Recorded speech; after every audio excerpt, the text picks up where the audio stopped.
ужинаем, снова ужинаем. Все в сборе. О, что пошла? Ну, только всех собрала в кучу, а сразу отползла. Все. Сарочка, малышка Елена, Алиска, Неля и Серая отошла. Вот это Неля, вот это Дотя, вот это серенькая. Серенькая Дотя Сары. И вот те Елена и Алиска, это тоже последнее поколение Сарочки. Вот. Сарочка отрожала столько детей, а сколько она вынянчила чужих. Что такое? Зацепилась за зубы. Так, а вон кавалер. А вон кавалер. Жених. Ой, жених. О, уже слупил голову. Сейчас я ему еще кину. Сейчас, подожди. Дай мне голову. Сейчас. На. Упс. Давай. Жениху же надо тоже силу иметь.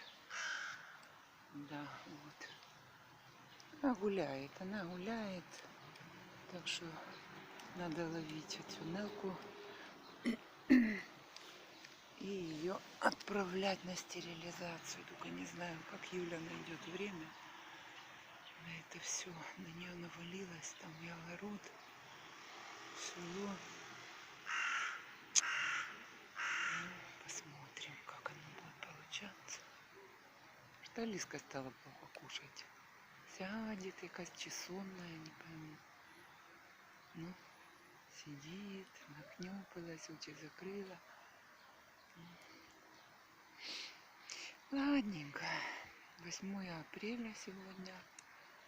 Сегодня как раз 6 лет, как моя кошечка Дуся умерла. Было 7 в ночь 7 апреля Благовещение на Пасху. 8 апреля было в 2018 году. Боже, в каких она муках умирала. Как раз шла служба Божия, а моя китя переходила в мир иной. Ну вот, сегодня ожидается солнечное затмение. Очень интересная есть информация. Вот я специально чуточку вышла пораньше, чтобы захватить момент. Пошла красотка. Черепашка. Так, ну вот, Нелка, а я тут твои сиськи попробовать. А ну. Опс. О. Не, гоняк, иди кушать, иди. Нет, там ничего нет. Никаких сисек, никакого молока. Кушай. На палочке, дитина. Да? Что, за кавалером побежала? Все. Алиска все что-то на воду нажимает. Сарочка, давай кушай, Сарочка. Кушай, Дотя. Ты приходишь только раз в сутки. Где она околачивается, не знаю. Так, жених сидит. Сейчас мы еще ему подбросим.